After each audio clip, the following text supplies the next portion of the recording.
Ever wonder what happens when a society completely loses its way? When the lines between right and wrong blur so much that they disappear?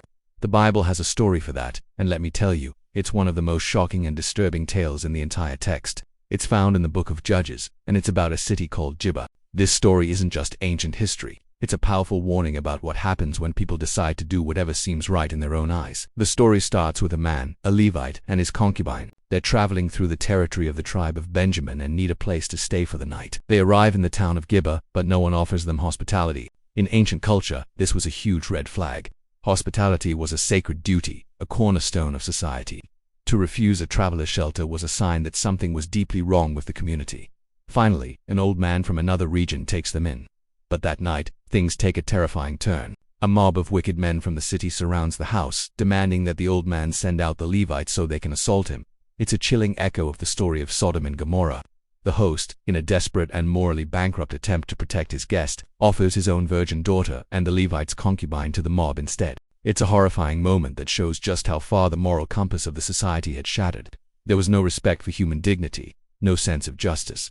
The mob refuses the host's offer but then seizes the Levite's concubine. They abuse her all night long. In the morning, she collapses at the doorstep of the house and dies. What the Levite does next is both gruesome and a desperate, shocking cry for justice in a land where justice seemed dead. He takes her body, dismembers it into 12 pieces, and sends one piece to each of the 12 tribes of Israel. It was an unthinkable act, designed to shock the nation out of its complacency. He was essentially saying, look at what has happened in our land. Look at the depravity we have sunk to, and it worked. All of Israel was horrified. They unified in outrage, demanding that the tribe of Benjamin hand over the wicked men of Gibeah to be brought to justice. This was a critical moment. Would the tribe of Benjamin do the right thing and purge the evil from their midst? Sadly, they refused. Instead of holding their own people accountable, they chose to protect the perpetrators. This decision plunged Israel into a brutal civil war.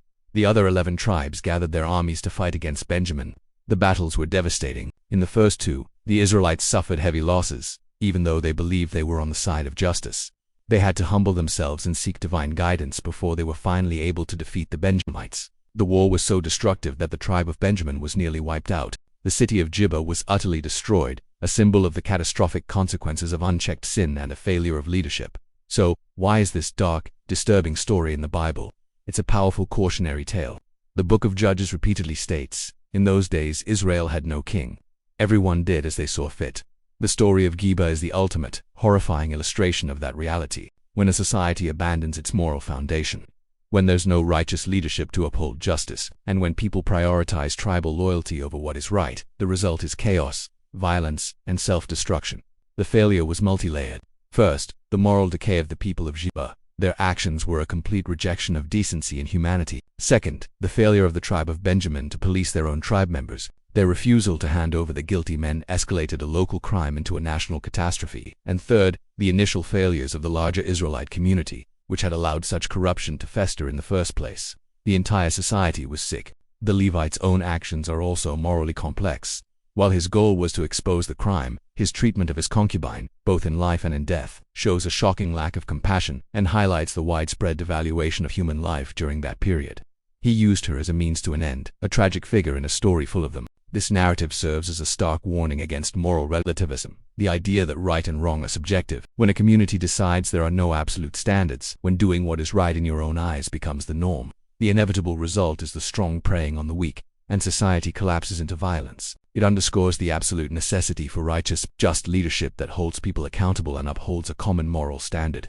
Interestingly, Gibeah later becomes the hometown of Israel's first king Saul. This adds another layer of complexity, showing that even from places of deep moral failure, leadership can emerge. However, Saul's own tragic reign reminds us that just having a leader isn't enough. The leadership must be righteous and obedient to a higher moral law.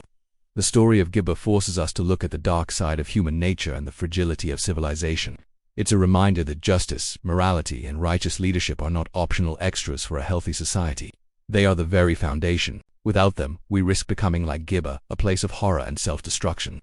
It challenges every generation to ask, what are our moral standards? Who do we hold accountable? And are we willing to stand up for justice, even when it's difficult? Thanks for watching, and if this story made you think, consider subscribing for more deep dives into these powerful narratives. See you next time, and God bless.